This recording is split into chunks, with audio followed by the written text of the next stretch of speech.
Talmud Chacham, if the waiter is a Talmud Chacham, even though we're not going to say you have to clear off the table first. He, as a Talmud Chacham, already knows that even though if there are pieces of crumbs less than a kazais, we don't care if water falls, he knows you can't destroy pirurim the size of a kazais. So that for sure will be cleaned off. The only thing that's going to be on the table is taka little crumbs. If anyways all you have on the table are little crumbs, it doesn't matter if it gets wet with mayim achreinim. Since noitel pirurim sheshmam kazais, all he'll do is umaniach pirurim sheshmam kazais. That's why Beis Hillel says you may wash mayim achreinim first. Now, one thing is for sure that after benching, everything has to be cleared off. Because then they ate on the floor. And again, everything we're learning now is only about making bread repulsive, not about stepping on the bread. If she'ein lahem shir kezayis muter la'abdam biyad. So now what's the machlekes v'shamay and Beis Hillel? You know what the machlekes is? Are you allowed to have a shamash who's an Am Haaretz? If you have to have a shamash who's a Talmud Chacham, that's Beis Hillel. He already knows that pieces of bread in the size of a kezayis have to be cleared off before mayim achreinim. So you don't have to say you have to clear everything off. If anything is left on the table, it's for sure less than a kazais. Less than a kazais, it doesn't bother me. But Beis Hillel was the one that said that you are allowed to use a shamish am haaretz, which is why you have to take it off. So now even over here, halacha Beis Hillel. Next, the fifth argument. The fifth argument. What was the fifth? Yeah, good. Oh, by the way, don't we have, but halachically, we don't clean off the crumbs or the bread on the table when we wash mayim achreinim today. Could be the big. We have to bench when there is bread. No. We bench when there's bread. That's something else. No, we're not worried about bread. Very good. Today we are indagdik to bench when there's bread on the table, but that's not crumbs. That's taka piece of bread. I will never wash mayim achreinim on top of that. Question is, right around me. Right. V'shama yoimrim neir umazoin. Right. Don't forget, an hour, we spoke this out in the beginning of today's shiur. Our Mishnah is Rabbi Meir, Bishitas, Beishamai, and Beis Hillel. Both of them say that Neir comes before Psamim. But that's not the way we do it. But we learned that Rabbi Yehuda's version of the Machlekes of Beishamai and Beis Hillel is this itself. And Beis Hillel is the one that says B'samim v'achar kach Neir. And we paskin like Rabbi Yehuda, like Beis Hillel. Okay, that's the Gemara. Rav Huna bar Yehuda, Ikla lebei Rava. Sadly, that's the end of Tuman Tara for a while. Chaval. Now we're going back to Agadah. Okay. So Rav Huna went to the house of Rava, and Chazil Rava, and he sees that Rava Motzoi Shabbos first made a bracha on Psamim. You learn our Mishnah. No one says B'samim comes first. So Amar Lei. So Rav Huna asks Rava Michti Beis Shammai and Beis Hillel in our Mishnah Amoir Loi Pligi. They're not arguing whether the bracha on the flame comes first. Everyone says in our Mishnah that Neir before Psamim. The Tanya, B'shama Yoimrim, Neir, Umazain, Psamim, V'havdalah. So which one comes first? Skip the other ones. Neir, Psamim. Beis Hillel says Neir, Psamim, Mazin, V'havdalah. So who are you following? Answers Rava, Ani, Rava, Basrei. And we already learned this above in the top of Amid Aleph. Shkoyach. Our Mishnah is Rabbi Meir. And Mechlal as a rule, being that Rebbe, the Talmud of Rabbi Meir. So that's why, just like we say as a rule, Stam Mishnah Rabbi Meir, Stam Mishnah Rebbe, Stam Mishnah Rabbi Meir.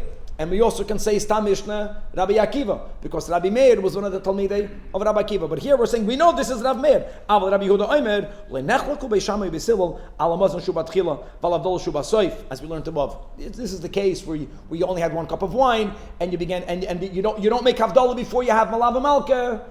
And then you're using the same cup of wine not only for Havdalah, which has in it already the 3 brachas, but also for benching, etc. Al manachlaku, al amoir val psamim. That's this version of Rabbi Yehuda, right? The first widest line. Beis Shammai says first moir and then psamim. Beis Hillel loimnim no besamim v'achar kach moir. And v'amar Rabbi Yochanan nohagu ha'am ki Beis Hillel aliba de Rabbi Yehuda.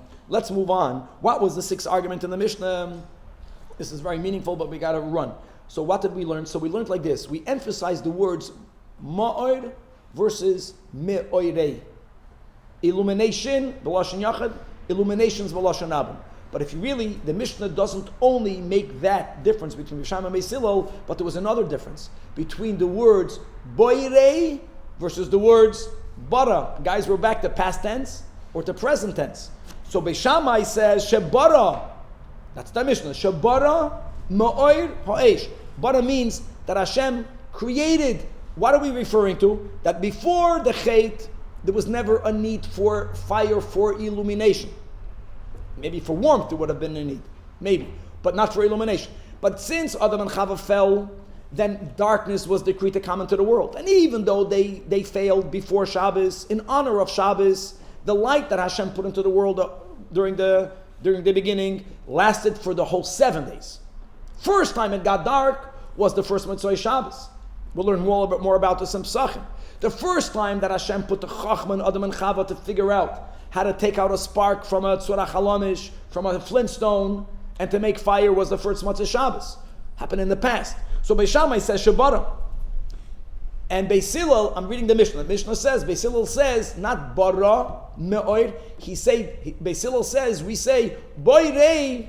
Boirei is present. Present, even future. Continuous. Boirei me'oirei. So it sounds like they have two machlokes. Bara boirei, me'oir versus me'oirei. Says the Gemara, it's not so. So let's read the Gemara. Amarav. That bara, the word bara, kule amali pligi de bara mashma. Bara means past tense. And therefore, you can use the word bara. Ki pligi, the argument is only whether you have as a option also to use the words boirei. Now, you can argue, how can you use boirei when we are alluding to the fact that fire was created now 780 years ago. We're speaking about something that happened, that Adam Arishan figured out, Hashem put in his mind, and in Chava's mind, the Chachma, to make fire. So how can you use the word boirei? Because says the Gemara, Beis Shammai Savri, that boirei, look at these words, boirei is the asid lemivra. The asid doesn't only mean the future, the asid means also the future, present future tense. Beis Hillel says that boirei also means in the past, the bara mashma. So asks Tosfos, so why don't we say bara? If we have to say past tense, why don't we say bara? Because in the psukim that the Gemara is going to bring, Hashem uses the words boirei continuously, and it's better to use lashon hakra. And Beis Hillel holds that boirei also means the past. Masad Rabbi Yosef says in a pasuk yoytzer oir uvoirei choshech. It says in another pasuk yoytzer orim uvoirei ruach. Boirei hashamayim v'noiteim. All of these verses are referring to that, also what God is doing now, but also as what God did. And even though the psukim are also speaking about past tense, the pasuk uses the word boirei. So this is a kash on who? On Beis Shammai. So Amar Rabbi Yosef, indeed, that bebara uboirei kula amaloi pligi. Everyone, even Beis Shammai, has to be moide, has to acquiesce that boirei could also mean the past, as the pasuk uses it. And that's why, like again, Tosfos says, even though bara is clearly the past, we want to use the lashon hakra. What's the argument? Beis Shammai holds chada nohira ika benura. There's only one color in fire. Beis Hillel Savri, no. Tuva nohira ika benoira. How can you say me'oir, illumination, when it's not true? There are many illuminations. And Tanya Nami Hachi, that this is the argument. That and 1 second, when you look at fire, when you look at a flame, don't you see many colors? What's Beis Shammai? So the Rebbe many times says that all of the arguments Beis Shammai and Beis Hillel, the Rebbe made these l'shitosais, has to do whether you look at something how it is bekoyach or how something is bepoyel. Bepoyel, the way it manifests, there are many illuminations. But in the root, it's only one.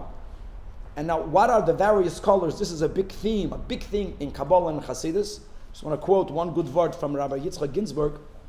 Maybe, so he writes like this. The colors, first of all, they're different colors, but he says that you have what we call the black fire. The black fire is right around the wick. Look inside the flame. It's black. Then all the colors he calls white fire. And then there's an aura around the light. And he links fire has to do with ahava, even though you would think fire is gevura, but there's a fiery love. And going back to the three loves is Avas Yisrael. That's connected to the black fire, because we have to love a Jew the way he is beguf, even if it looks darkish. Not to love the tzaddik only. Love every Yid. That's the black fire. Not that, God forbid, we're black, but the very fact that we are inside our body, we're not as light as we were in Gan Eden. The colorful fire, the white fire is Avas HaTorah, and the aura around the flame is Avas Hashem. Then he writes, when it comes to Tefillin, we have Shin. Shin is the letter of fire. And we have the right Shin, 3 flames, and then we have the left Shin, which is 4 flames. What's the fourth fire? He says the fourth fire we spoke about is the love of the land of Israel. And that's the fire that's inside the coal. And all of that comes from one concept of ahava. It's Beis Shammai is celebrating the concept of a fiery love. Fiery love expresses itself in the 3 loves, and in the future, because it says clearly in Kabbalah, the Shin with 4 letters is La'asad Lavi. La'asad Lavi, it will become revealed the Avos Eretz Yisrael. Let's go weiter. We have another 2 minutes. Ein mevarchim. Okay. Oh, this is not a machlekes. This is the Mishnah just saying that you can't use the fire of goyim.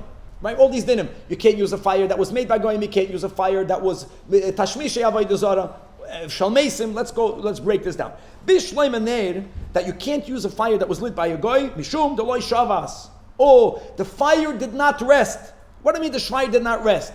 Rashi emphasizes not because the goy might have lit it on Shabbos. The emphasis of Rashi is that even though the goy is not allowed to keep Shabbos, but he did melacha on Shabbos, what we call melacha, using that fire. That's called, according to Rashi, the flame did not rest. So a flame that helped, even though the goy again is not allowed to keep Shabbos, but he did melachas. The flame that helped melacha to be done on Shabbos may not be used for Havdalah. Ela psamim, if a guy has psamim, who cares? My tamaloi, Amar Rav Yehuda, Amar Rav, Hache, we're dafka speaking about b'mesibas oivdek yechav maskinon.